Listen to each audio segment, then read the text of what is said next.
This podcast is intended for investment professionals only. All investing involves risk. Hello and welcome to L&G Talks. Collective defined contribution schemes are being hailed as the next big shift in pensions. The appeal is that a well-designed CDC scheme could offer simplified decision-making for members, a higher expected income, and modest year-on-year changes in pensions. They also aim to bring back some of the features of a defined benefit pension without requiring employers to underwrite the risks. Yet none of these benefits come for free, and behind the appeal, there's a crucial question. Are these schemes truly fair across generations? I'm Sarka Halas, Content Manager here at L&G, and I'm here with John Southall, Head of Strategic Research in our Asset Allocation team. Together, we're going to discuss who, in our view, gains from CDC, who carries the risk, and how to potentially strike a fairer balance between younger and older members. John, thank you for being here today. Now, before we dive into this topic, I would love to hear a little bit about your background and more about your work at L&G. Hi, Sarka. Yes, so my background is in maths. I studied maths at university and earned a PhD in dynamical systems. After that, I trained and qualified as a defined benefit pensions actuary before moving into investments, where I spent many years working across both DB, so defined benefit, and DC, so defined contribution pension schemes.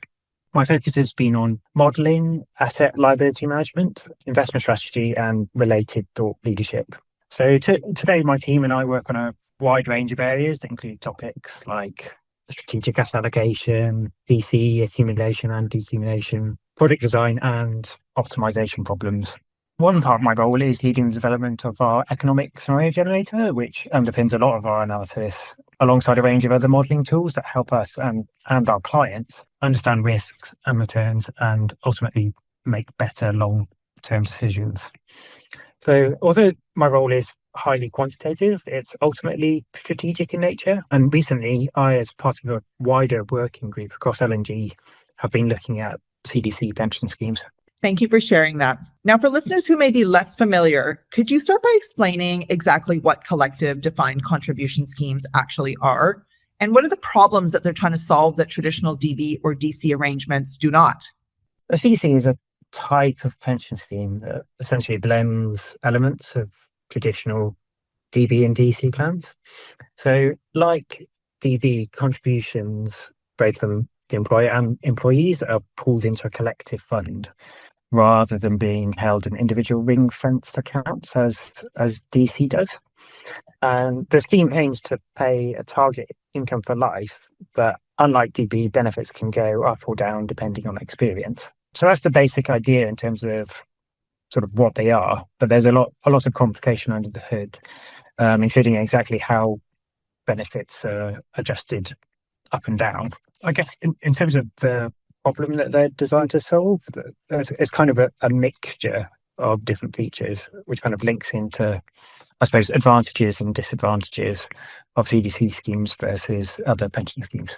Okay, thank you. So yeah, we'll definitely be getting under the hood of these schemes a little bit further in the podcast. Can you talk a little bit about the advantages that they offer for members? Yeah, so one of the key advantages of CDC schemes is that members don't have to make complicated decisions themselves. So in DC schemes, they have there's a lot of complication in terms of they need to decide exactly how they're going to invest, how quickly they're going to spend, when do they annuitize, all those sorts of questions. Whereas CDC schemes are a bit more like DB schemes. They're just paid a pension. But unlike DB schemes, it's not a guaranteed one. But that lack of complication is still a major plus. Another potential benefit of CDC schemes is that they tend to invest more heavily in assets with relatively high expected returns, such as equities. And that boosts expected outcomes for members. Now, it incurs greater investment risk, but schemes may use mechanisms to smooth pension payments in the short term. You have to be really careful with this, though, and I'll come back to that point later. Another feature of CDC is longevity pooling. This is essentially members sharing the risk of living longer than expected, which can improve expected outcomes. While annuities available in DC also hedge longevity risk, they don't allow individuals to pursue higher expected returns at the same time. So there are some other advantages as well. So as you said in the introduction, CDC schemes may also appeal to sponsors, given that employers don't underwrite the risks. Okay, and on the flip side, what are some of the main drawbacks or risks that come with these schemes?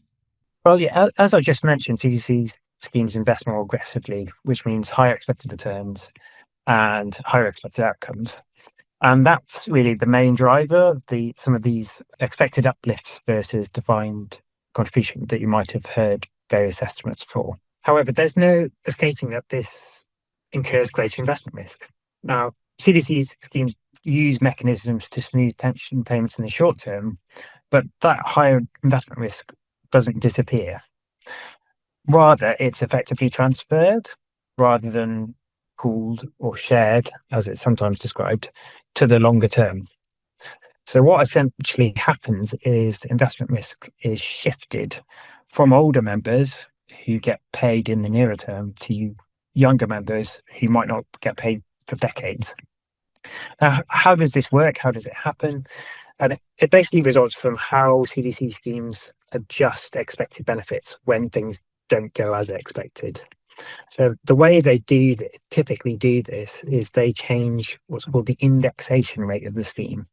So this is the expected rate of pension increases rather than adjusting all expected payments by the same proportion. Essentially, that kicks the can down the road to a degree when it comes to investment risk. So that's definitely one thing to sort of bear in mind, that there's no free lunch when it comes to investment risk taking. But the wider concern, and possibly the biggest concern people have with CDC schemes, is the potential for intergenerational unfairness, which can stem from several areas. Other things to bear in mind include this longevity pooling that I mentioned. That's great, but the flip side of it is it does reduce death benefits. And there are other pros and cons as well. So it's great that CDC offers a pension without complication, but it doesn't offer the same degree of flexibility that DC does. These schemes also face a lot of practical challenges. They require strong governance, careful actuarial oversight, and sufficient scale. And so while they might feel simpler for members, they're generally much more complicated and costly to run than DC schemes are. Okay, now, John, you mentioned potential intergenerational unfairness. Can you talk about that a little bit more? What's your perspective on it? And is it possible to improve fairness? Yeah, so this is really a key question that we've researched. In what ways could younger members in CDC schemes be disadvantaged, and how could that potentially be addressed to improve fairness? It's quite a tricky situation talking about fairness in some ways, because different people have different notions of what they mean by fairness. So to make any progress, we need to be clear what we actually mean in this context. This is slightly technical, but in our view, a scheme is fair is if the present value of benefits awarded to a member, when calculated with an appropriate risk-adjusted discount rate, equals the size of the contribution made at that time. And similar ideas apply to other exchanges, such as transfers in or out. But basically, it means that when money is exchanged for expected benefits, the pricing should be appropriate, and it should take into account the risks of the payments that are expected to be paid in the future. Now, in theory, any unfairness, so defined, can be addressed by adjusting the terms of exchange of money for expected benefits. And if priced correctly, the exchange should be fair. Now, that's potentially quite an appealing idea, because it means we might be able to maintain all the positive aspects of CDC without being unfair. Now, some aspects of CDC schemes are much easier to price than others. So a very important aspect to capture to avoid unfairness is what's sometimes called the time value of money. And that just reflects the fact that money today is worth more than the same expected amount in the future, just because there's a positive expected return. So what that means in theory is that the rule should be cheaper, considerably cheaper in some cases, for younger members than older ones. So if a CD scheme has flat accruals, then they kind of work against that and risk creating unfair outcomes. But that's relatively easy to allow for by what's called age-related accruals. So that's really one key aspect of scheme design if we're aiming for fairness as per our definition. Now, the investment risk transfer that I mentioned earlier adds another sort of layer. Younger members are exposed to more investment risk because of this risk transfer. And so accrual ideally should reflect that through appropriate risk-adjusted assumptions, so essentially higher discount rates. That does add some complication, but it is manageable using standard techniques, provided that the scheme continues to attract new members over time. So that brings us to another risk. So that there is a possibility that new entrants to the scheme slow or stop. Now, if that happens, then younger members will lose the ability to pass risk on as they get older. So once they become older members, they might not have anyone to pass the risk to. So that risk is harder to gauge and is a potential issue. I suppose another one, just to kind of finish off the possible ways that younger people could be disadvantaged, is what's called assumption uncertainty. So, for example, if the actuaries involved underestimate longevity, then younger members may end up bearing the cost of that. And there's a lot of potential ways that younger members could be disadvantaged. And there's ways that, at least for some of those, you could try to correct for that by making sure that the terms that they receive in terms of like how much expected pension they get for their contributions is sufficiently boosted. But one thing we're sort of keen to stress as well is that fairness, as we've defined it, is not the only consideration in scheme design, and simplicity matters too, especially from a member perspective. So how might a retirement-only CDC work? What are some of the key challenges around these specific types of schemes? So retirement-only CDC is similar to a whole of life CDC scheme, which includes non-pensioners as well as pensioners. But it basically starts from retirement. And what happens is that in exchange for a lump sum, an expected but not guaranteed pension is awarded. Now, as the duration of retirement-only CDC schemes is shorter than whole of life, they're generally less able to support as much investment risk taking. And when you think also of the method of adjusting benefits through changing the indexation rate, that's going to be less effective at stabilizing short-term changes in payment levels, just because the duration of the scheme is a lot shorter. So that means that the scheme is unlikely to be able to invest as aggressively as a whole of life scheme, and expected uplifts may be more modest as well as a consequence.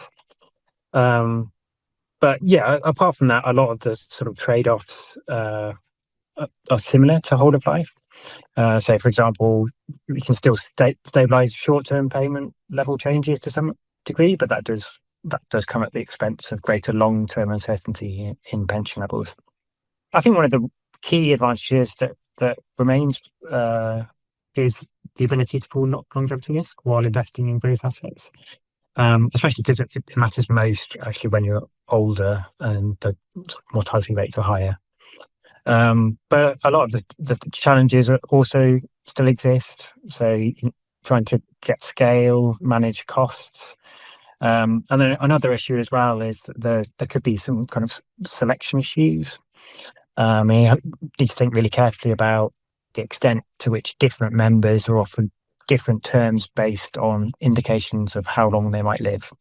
So you might look at things like postcode, biological sex, medical history. So there's essentially a bunch of additional challenges which can be more acute than what you'd see in a whole of life scheme. Well, this is certainly a complex topic. What are some key takeaways that our listeners can walk away with today? First takeaway being that CDC potentially offers some benefits and does have some advantages, but there's really no free lunch, and rather they're just trade-offs versus other pension scheme arrangements. The second one would be on this intergenerational unfairness point. So that is a genuine concern for CDC schemes, but as I've sort of tried to explain, there are potential ways to try to address that. And also unfairness or fairness isn't the only consideration, and things like simplicity also matter. And finally, just on retirement CDC schemes, so they have similar trade-offs to whole-of-life schemes, but there just are some additional factors to consider. Well, thank you for your time, John. You've certainly given our listeners a lot to think about. This is a very complex topic. For those of you who want to learn more, we have an upcoming research paper written by John that further explores CDC schemes. And for our listeners, thank you for joining us today. We'll be back next week with a new episode for you. As a reminder, this podcast is intended for investment professionals only and shouldn't be shared with a non-professional audience. The views expressed in this podcast are those of L&G's Asset Management Division, as at the date of publication. This podcast is for informational purposes only, and we're not soliciting any action based on it. The information discusses general market, economic, or political issues, or industry or sector trends. It does not constitute research or investment, legal, or tax advice. It is not recommendation or advertisement to buy or sell securities or pursue a particular investment strategy. Assumptions, opinions, and estimates are provided for illustrative purposes only. There is no guarantee that any forecast made will come to pass. No party shall have any right of action against L&G in relation to the accuracy or completeness of the information contained in this podcast. Where this podcast contains third-party information, the accuracy or completeness of such information cannot be guaranteed, and we accept no responsibility or liability in respect of such information, not for distribution to any person in any jurisdiction where such distribution would be contrary to local law or regulations. Copyright 2025.